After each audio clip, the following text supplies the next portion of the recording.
When we think of devotion to Mary, many titles come to mind: Our Lady of Lourdes, Fatima, Guadalupe. But one of the most ancient and spiritually rich titles is Our Lady of Mount Carmel. Her story is older than most Marian apparitions. It is rooted in the Bible, in the desert, and in the quiet fire of contemplative prayer. Mount Carmel is not just a place. It's a symbol. In the Old Testament, it was the mountain where the prophet Elijah defended the true God against false idols. It was on Carmel that you heard God's voice, not in the storm, not in the fire, but in the gentle whisper. Centuries later, hermits would come to that same mountain to live lives of prayer and solitude, inspired by Elijah and seeking to listen to that same quiet voice of God. These hermits would eventually become the Carmelite order, and from the very beginning, these early Carmelites had a special devotion to Mary. They saw her not only as the Mother of God, but as the perfect model of contemplative life, silent, humble, obedient, and entirely open to the will of God. They dedicated their order to her and called her the Lady of the place, Our Lady of Mount Carmel. But the devotion truly spread around the world in the 13th century, during a time of deep crisis for the Carmelite order. They had left Mount Carmel due to persecution and resettled in Europe.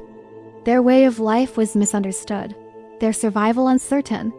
It was during this time that one of their leaders, Saint Simon Stock, received a vision of the Virgin Mary. According to tradition, Mary appeared to Simon holding the Brown Scapular, two small pieces of cloth connected by cords, and said to him, "Receive, my beloved son, the scapular of thy order. It is the special sign of my favor. Whoever dies clothed in this shall not suffer eternal fire." This promise was not meant to replace faith or the sacraments. It was an eternal pledge that those who wear the scapular with devotion live in a state of grace and strive to follow Christ would be under her special protection, even at the hour of death. But what is the scapular really? It's not a lucky charm. It's a sign, a spiritual garment. Like a uniform, it says, "I belong to Mary." It reminds the one who wears it to live as she lived, with humility, purity, and a heart open to God. It's a silent prayer, a quiet consecration, and it has been embraced by countless saints. St. John Paul II wore it from his childhood until the day he died. St. Therese of Lisieux, St. Alphonsus Liguori, and St. Padre Pio all wore the scapular as a sign of their trust in Mary's promise. In fact, when John Paul II was shot in 1981 and rushed to the hospital, he asked doctors not to remove his scapular during surgery. Wearing the scapular isn't about superstition. It's about relationship. It's about placing yourself under Mary's mantle like a child resting beneath their mother's protection. It's about asking her to form you, guide you, and lead you always to her Son. Our Lady of Mount Carmel reminds us that the spiritual life is a mountain. Not always easy to climb, but always worth the effort. She leads us up that mountain gently, step by step, until we reach union with God. Carmel is the place of fire, of purification, of silent intimacy with the Lord. And that's why the devotion continues to grow. Every July 16th, Catholics around the world honor Mary under this title.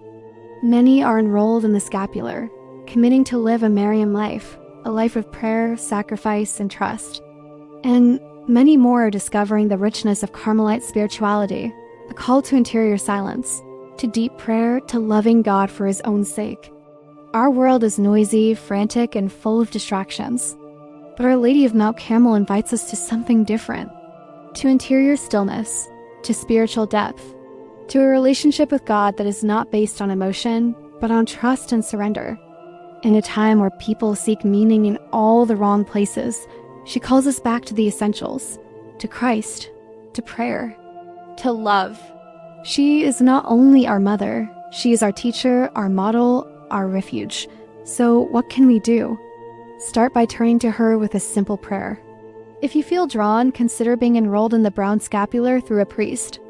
And above all, imitate her, her silence, her courage, her total openness to God's will. Our Lady of Mount Carmel is still appearing today, not in visions, but in hearts that are open to her. In every soul that longs for God, she comes gently, silently to lead us higher. May she lead us all to the summit of Carmel, where Christ waits with burning love. Our Lady of Mount Carmel, pray for us.